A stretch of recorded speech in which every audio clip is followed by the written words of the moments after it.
வணக்கம். Stock market 3:15 பிஎம்க்கு முடிஞ்சிடும். அதுக்கப்புறமா எதுவுமே நடக்காது அப்படின்னு நம்ம நினச்சிட்டு இருப்போம். அது முழுமையான உண்மை இல்லை. ஆகஸ்ட் 3, 2026 முதல் சில குறிப்பிட்ட ஸ்டாக்ஸ்களில் க்ளோசிங் ஆக்ஷன் செஷன் CIS அப்படிங்கிற புதிய முறையில் க்ளோசிங் ப்ரைஸ் வந்து நிர்ணயிக்கப்படுது.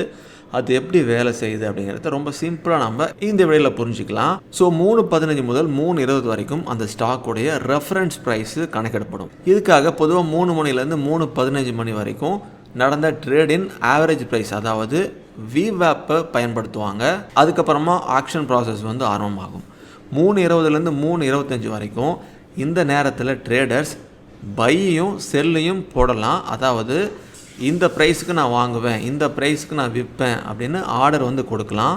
இதே 3:25லேருந்து 3:30 வரைக்கும் இந்த நேரத்தில் லிமிட் ஆர்டர் மட்டும் பிளேஸு, மாடிஃபை அல்லது கேன்சல் செய்ய முடியும். மேலும் 3:28 முதல் 3:30க்குள் சிஸ்டம் எந்த நேரத்திலும் ஆர்டர் கலெக்ஷனை ரேண்டமாக முடிக்கும். அதனால் எக்ஸாக்டாக 3:30 மணி வரைக்கும் வெயிட் பண்ணிட்டு நம்ம ஆர்டர் போடலாம் அப்படின்னு நினைக்கக்கூடாது. 3:30 முதல் 3:35 வரைக்கும் கலெக்டட் ஆர்டர்ஸை சிஸ்டம் வந்து மேட்ச் பண்ணும். இதில் தான் முக்கியமான ஈக்குலிபிரியம் ப்ரைஸ், அதாவது சமநிலை ப்ரைஸ் வந்து கண்டுபிடிக்கப்படுது. இந்த ஈக்குலிபிரியம் ப்ரைஸ்னால் என்னென்னா, இதை கேட்குறது கொஞ்சம் டெக்னிக்கலாக இருக்கும், ஆனால் கான்செப்ட் ரொம்ப சிம்பிள். இப்போ ஒரு ஸ்டாக்கை வாங்க எவ்வளோ பேர் தயாராக இருக்கீங்க, அதே ஸ்டாக்கை விற்க எத்தனை பேர் தயாராக இருக்கீங்க, இந்த பை செல் ஆர்டரை கம்பேர் செஞ்சு எந்த ஒரு ப்ரைஸில் அதிகமான ஷேர் ட்ரேட் ஆக முடியுமோ அந்த ப்ரைஸ் தான் ஈக்குலிபிரியம் ப்ரைஸ்னு சொல்லுவோம். சிம்பிள் எக்ஸாம்பிளோட சொல்லணும் அப்படின்னா, ஒரு ஸ்டாக்குக்கு ஆர்டர் இப்படி இருக்குன்னு நீங்கள் வச்சுக்கோங்க.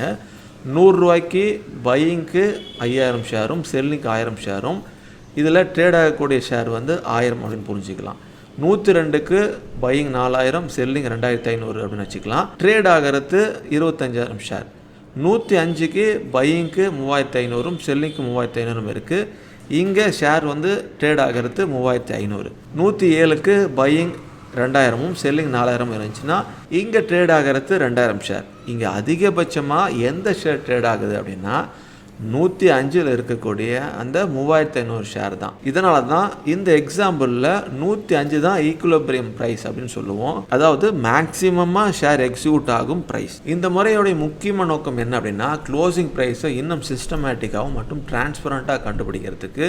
முன்னெல்லாம் மார்க்கெட் க்ளோசிங் நேரத்தில் பெரிய ஆர்டர்ஸ் வந்து க்ளோசிங் ப்ரைஸில் தாக்கங்களை ஏற்படுத்த அதிக வாய்ப்புகள் வந்து இருந்துச்சு.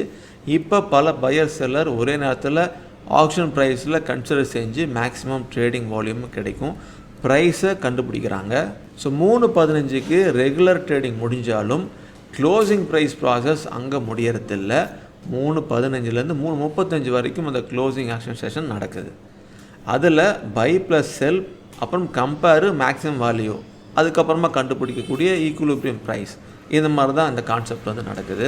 அதனால் அடுத்த முறை 3:15 பிஎம்க்கு பிறகு க்ளோசிங் ப்ரைஸ் எப்படி வந்துச்சு அப்படிங்கிறத யோசிச்சிங்கன்னா இந்த CIS மற்றும் ஈக்குலிபிரியம் ப்ரைஸ் அதற்கான முக்கியமான ஆன்சராக வந்து உங்களுக்கு கிடைக்கும்.